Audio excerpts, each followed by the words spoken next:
make him a sandwich.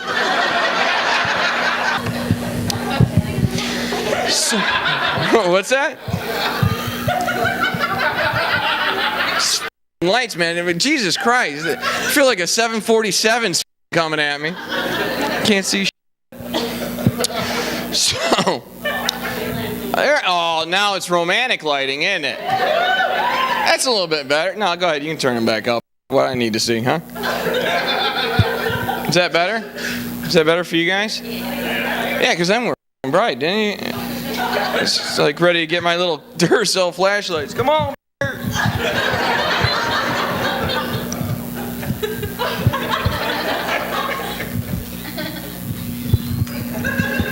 So if I seem a little bit off, if I seem a little irritable, if I seem like I'm not quite right tonight, I apologize. I'm trying to quit smoking. It's not working out too well for me. And you know, I know there's a couple non-smokers out there going, oh, good for you. You're going to get healthy. That's not the reason why I'm trying to quit. I'm trying to quit because you non-smokers have made it impossible to be a smoker anymore. All non-smokers? Oh, you, because it's people like you that always pull the why don't you go outside to smoke? Because it's 40 degrees below zero. You're healthy. Why don't you go outside?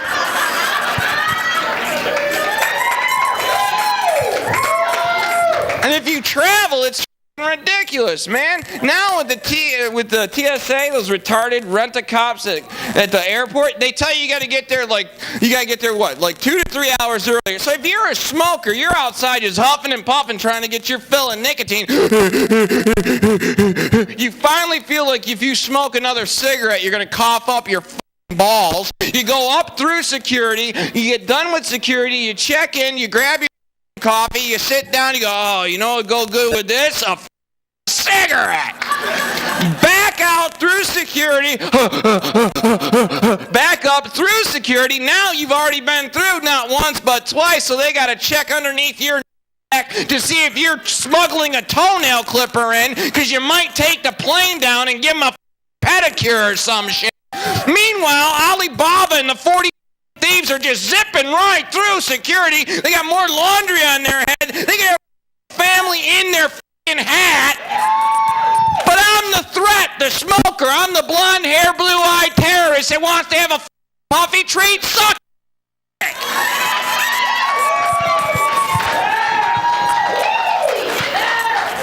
Take that in the kind, loving way I mean it. That's why I still smoke pot, man. It lasts longer. It stays with you. Any pot smokers here tonight? By round of applause, pot smokers? No joke. I just want to know where to hang after the show. It's Muskegon and I'm out. All right, tough guy, settle down. There's a new sheriff in town, mother. All right, let me ask a different question. How many people here by round of applause think that pot should be legalized by round of applause? Oh, even you, little Miss Non-Smoker, how do you like to smoke your pot in a brownie? Is that how you get away with it?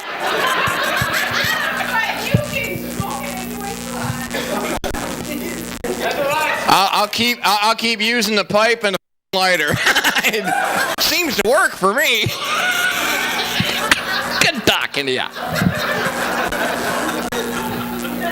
Legalize it, right? Why not? It never hurt anyone. Never killed. No one ever died smoking pot. Well, I mean, really, what's the worst thing possibly happen to you, right? You choke on a Twinkie, big deal. You should have chewed it better. Don't go blaming pot. Played a major role in American history. How many of y'all knew this? Declaration of Independence, written on hemp paper. It's true, they keep that locked under glass now because they're afraid we're going to roll up and smoke our freedom. Rudolph Diesel, when he invented the diesel engine, it ran off of hemp oil. Let me say that again because I don't think that's really sinking in. Right now, we're fighting a war over oil. What any politician tells you, we're fighting a war over oil. When the diesel engine was originally invented by Rudolph Diesel, it was made to run off of hemp oil. You could be growing your gas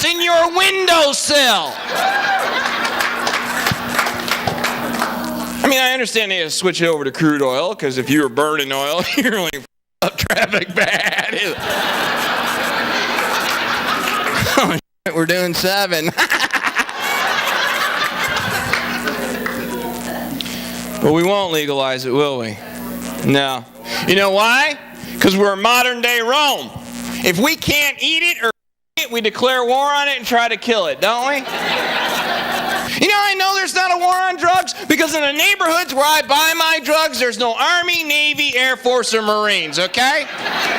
If you're going to have a war, don't you need tanks, weapons, bombs, like that? Because if I can't get high, I want to see some blow up, don't you? I want to see crack houses get napalm, junkies come running out, their hair on fire, while addicts jam pipes up their asses and try to smoke them. That's a war on drugs I'll get behind. Till then, can we leave the pot alone, please?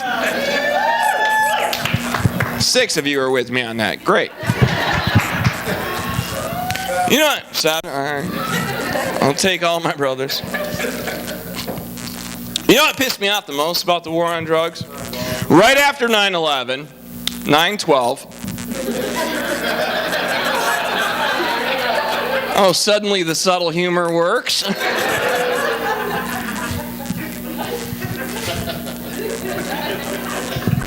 They pulled off the this is your brain on drugs commercial.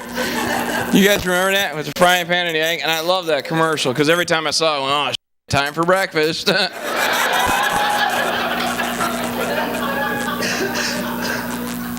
And they replaced it with, if you smoke pot, you're funding terrorist activity. I'm sitting on my couch and I'm like, no. I want to fund a Taco Bell in about 20 minutes, but unless Osama's working the drive-thru, I don't know how you're making this shit up, aren't you? If pot is honestly a weapon of war, how come we don't use it in the war? That's a pretty good question, isn't it? Yeah, one no one ever asks. If pot is honestly a weapon of war, how come we don't use it in the war? Instead of doing what we do now. What do we do now? We send the Air Force in 6 weeks in advance. We carpet bomb the living out of these countries, right? Bomb, bomb, bomb, bomb, bomb. $1 million a shot on some of those bombs. Then, as a humanitarian effort, in order to make ourselves feel better about all the bombing we just did, you know what we do? We drop sandwiches. Kind of a mixed message, don't you think? They're not even good sandwiches. They're peanut butter sandwiches. No jelly, no milk. They live in the desert, people. The message that they're getting is if we can't blow your ass up, we're going to get you to choke on a sandwich. And it's not that they don't want the food, they just want bologna, peanut butter with their speech. They can't go, it comes out, and that means something completely different. That's why I say we take all the out-of-work farmers in this country, and there are thousands of them. Let them grow the best possible military-grade marijuana we can grow. And instead of dropping bombs all over the Iraqi countryside, we drop big flaming bales of pot. And hold the sandwiches. I'm pretty sure we could win the war on terror with a 6-pack of pudding and a bag of Doritos. They wouldn't be shooting at us either. They'd have their big lighters out. We love America!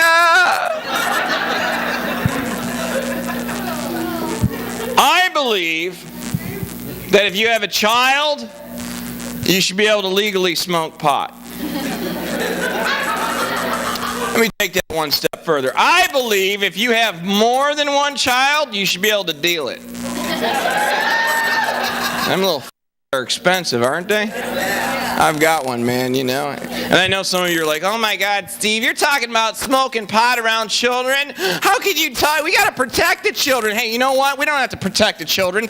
Children, okay? They can protect themselves. They're doing a lot better job of getting along than we are, okay? And let me tell you something. My 3-year-old, he doesn't need any protection. I could kick him down the stairs. You know what I'd hear? Cool, Daddy, do it again. No protection needed, okay? And it's not like I'm smoking pot in front of him and blowing it in his face like I do the dog, all right? I know where to draw the line, but if you are having that little internal argument and you feel that that's a bad thing to do, I guarantee you never watched 8.5 hours of Barney in a row. Pot has saved his life. If I'm high, I'm singing along. I love you, you love me. See, that's our problem in this country. We stick our nose in everyone else's business, and we don't give them any advice on what to truly expect. No one ever says, when somebody goes, oh, we're having a baby, no one ever goes, what the are you thinking? Are you out of your mind? You're ruining your life. They don't tell you what to expect. They don't tell you that when they're 3, they turn into alarm clocks. Every morning, my kid's up at 6. Whether I need to be up or not, he's in my room, in my face. Get up, Daddy, get up, Daddy, get up, Daddy, get up, Daddy, get up. He's cool, though, because he's got snooze if you hit him hard enough, so that works out nice. Get up, Daddy. Okay, 5 more minutes. I'll be in the front room watching Barney rolling one for you, Daddy. I no longer have faith in Christianity. I've given up my faith. I have, because I don't believe that the religious right is either religious or right. I've read the Bible front to back not once but twice trying to find out where they're coming up with all this bull. I'll give you an example. Right now there's a religious right group that's walking around this country picketing the funerals of our soldiers coming back from Iraq with signs that say God hates fags. Now I know you're thinking to yourself, why would religious people to be claiming that they're of God, representatives of God, why would they be walking around with a sign that says God hates fags at any military funeral? Well, here, let me tell you why. Because they believe that the soldiers are dying because the United States has too much of a liberal view on homosexuality. Well, you know what? That would be in the Bible, wouldn't it? I know some of you are going, it is. No, it's not. I've read the Bible. You're confused. You're mistaken on that. It would be an important statement like that would be in the beginning. Like, in the beginning, I created the heavens and the earth. By the way, bracket, I hate fags, see Appendix B. But it's not in there, along with a couple other things that aren't in the Bible. You want to know what else isn't in there? A fight scene between Adam and Eve. They lost the Garden of Eden and didn't have an argument. I can't decide where to go to dinner with my wife without having a bitch fest. They lost the Garden of Eden. You would think somewhere in the Bible there'd be a little bit of a spat between the two of them. Something like, what do you want to eat? I don't know. What do you want to eat? I don't know. How about a apple, you stupid? We had it made. Now I'm wearing a leaf on my because you had to make a pie? It's my mom's recipe. You don't have a mom. You're a rib. You don't even have a belly button.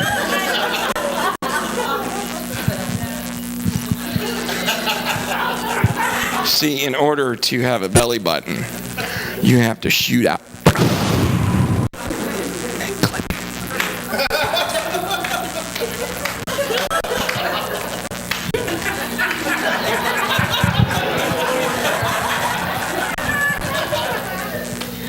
See what happens when you get high and watch the Discovery Channel? You learn. All right, we do have comedy here every Wednesday, every Friday, and every Saturday. And of course, on Wednesday nights, we usually have the karaoke, so stick around for that. And then every Friday and Saturday, we have different comedians also, and live band on both those nights. I have a cousin, she is retarded. She just graduated high school, and she's going on into college. Did anybody go into college? Round of applause. Who went to college? Oh, a bunch of us. All right, cool. So I'm assuming most of us had to fill out financial aid forms, had to fill them out. And if you've never, the questions are so easy on these things if you've ever had to fill them out. But she's asking us for the answers. Swear to God, one of the questions, she goes, am I a veteran? We're like, what? No, you dumbass. God. You like meat? God. So stupid. We just had turkey for dinner. God. She's an idiot. My parents are divorced. That sucks. Does anybody have divorced parents? Yeah. You do, cutie pie? Did you feel like it was your fault? No, how old were you? A year ago? So you're like what, 15? You're 20? It was probably your fault. I'm totally kidding. That sucks though, doesn't it? Did you pee the bed growing up? That could have been a contributing factor. You look like a bedwetter. That's why I'm asking. I don't know. I was. It sucked. Any other bedwetters? Come on, wetters. I know I'm not the only one, you bastards. I did. I used to pee the bed bad, and it sucked. My parents helped me quit, though. They bought me an electric blanket.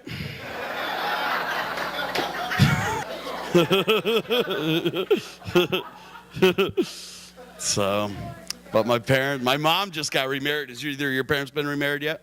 It's pretty quick, though. They just got divorced. This sucks when it happens, too. My mom met the guy online. I know. Actually won him off of eBay. Nice guy. She was the highest bidder. She was so excited, too. She put in 40, but got him for 25. And she paid with PayPal right away, so she got positive feedback, so. What else was I get to go home. We're going to open up our time capsule. Has anybody ever done one of these before? Where you take like a box from some year and you throw in it to remind you of that year. Like we did ours in 81. Excuse me as I throw up on myself. And we're opening ours up next week. You throw records and stuff in it. And I don't know. I'm so excited because I can't wait to see how big our dog got. You know, he's going to be huge, man.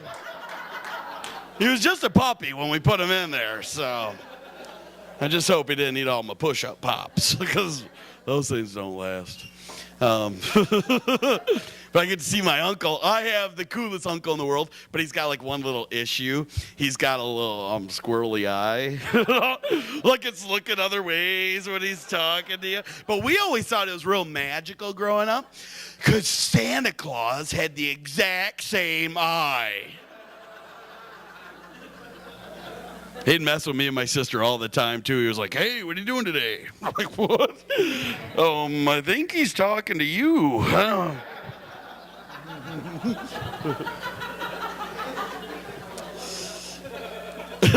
I've got gay aunts. I don't know, has anybody else got? Everybody's got a queer in the family. It's awesome now. If you don't, I highly recommend getting one. They're very fun. My aunts are my favorite, though. My real aunt's name is Diane, and her partner's name is Joanne, but we call her Uncle Joe. But not to her face. Oh my God, no, she'd kick our ass, man. She is definitely the guy. But they just came out this past Thanksgiving, which I guess is the time for sharing. I don't know, but it was so funny. They were having a big barbecue, or lesbicue, whatever they called it, and Uncle Joe, or Aunt Joanne was cutting the turkey, and she's all like, yeah, me and Diane got something to tell you guys. Mm-hmm.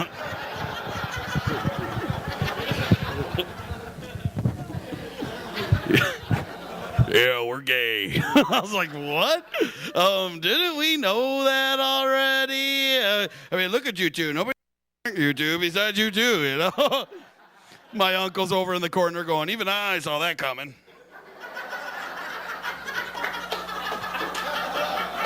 What? Woo! All my family's chubby, too. We got any chubby people out there? Come on, chubsters. Yeah! We are in the group together. Yes! My family's all chubby. Like, we just got our family portrait done by aerial photography. There's only 3 of us. You're like, Jesus. Here comes the plane. My sister's like, why aren't they dropping food? We're like,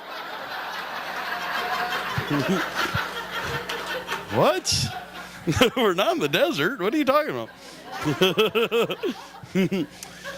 I was chubby growing up. Were you guys chubby growing up too? Kids are mean, aren't they? Were they mean? You probably not to the girls, but to the boys, they're really mean. Like I used to sit at the lunch table at school, and go figure, and and I used to shovel the food as fast as I could in my face, because you only get like 45 minutes. You gotta hurry.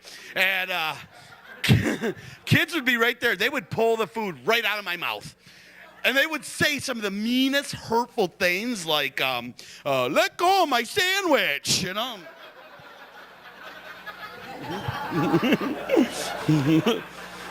Oh, that's my finger. Like, shut up, it's finger food.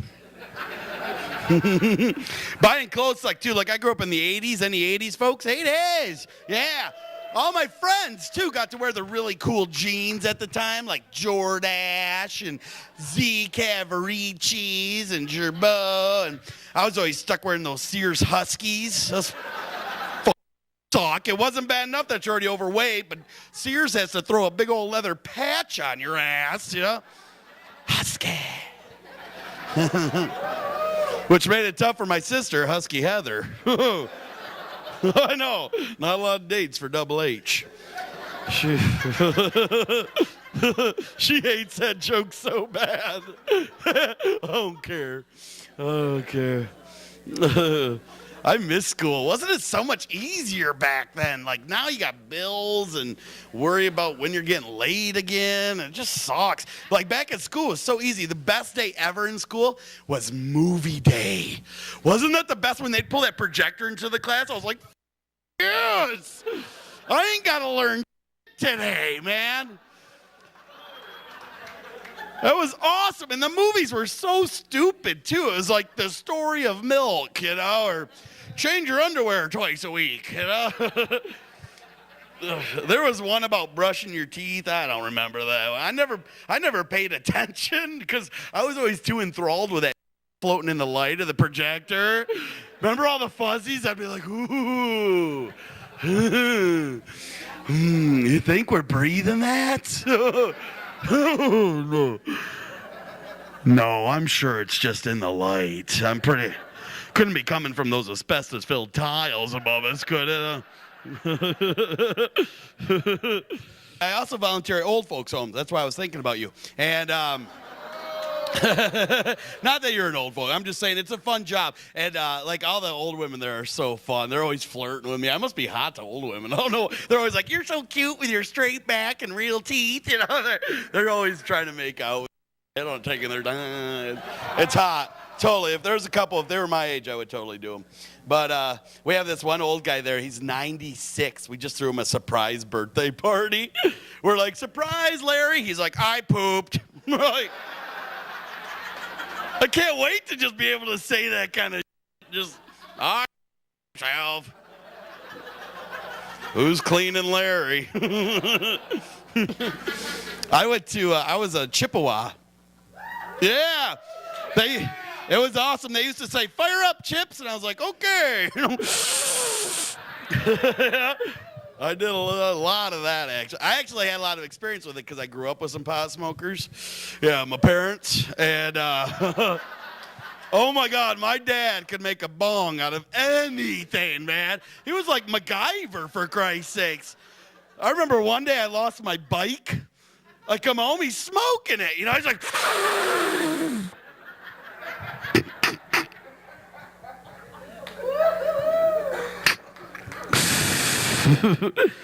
Switch gears, son. It's tough growing up with pot smoking parents, man. There's only so many nights in a row you can have Twinkie tacos, you know? A little Snickers sandwich. I used to work at McDonald's. Did anybody else? Yeah, did you? Oh, really? A bunch of us? Wow, we all suck, yeah. How long did you work there, wrestler brother?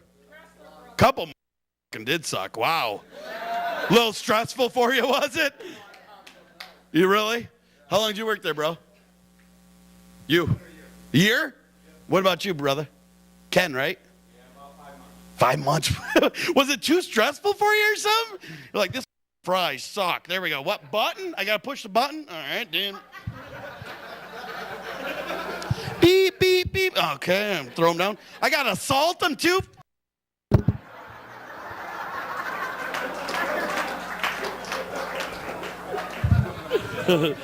Hilarious. I worked there 3 years. I loved it. That was a good job, man. A lot of people don't know about this, man, but they have a national magazine that they give out to their employees. You might remember. It was called Crew Magazine. I won 3 national awards in this thing. I was such a queer, but I didn't care. I won Mr. McSmile, which duh, I mean, come on, bling bling. I won Mr. McOpener, which just meant like I was the first one there in the morning. You know, I couldn't wait to get there. I loved it. You ever been to a McDonald's super early in the morning though, man? Old folks rule that ruse. They come in like gangs and shit, you know?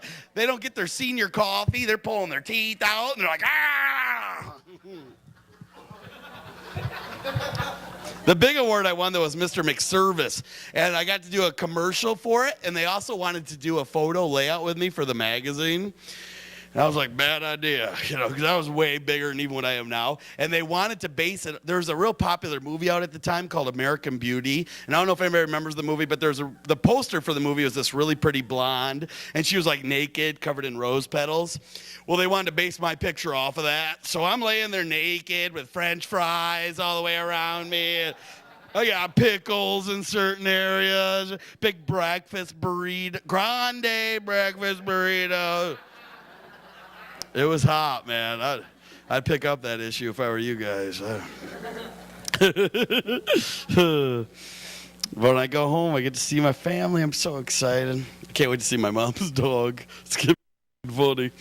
But you women are rough in here tonight, man. You women are usually really nice when you come to these smaller towns, but you girls are tough. You girls are like, mean. I'm glad you're not like animal women, though. Do you know the female firefly? She'll like shake her ass and like let it all glow and wait for the male to show up, and then she eats them. I'm like, oh my God, I can barely handle a little teeth on the old chassis, let alone. And that's. Thank you for joining us for Rossi's Comedy Showcase. Don't miss it every week on WMKG at 7:30 every Monday, or catch the comedians live at Rossi's every Wednesday, Friday, and Saturday, starting at 8:30 p.m. It's all at Rossi's, comedy at its best.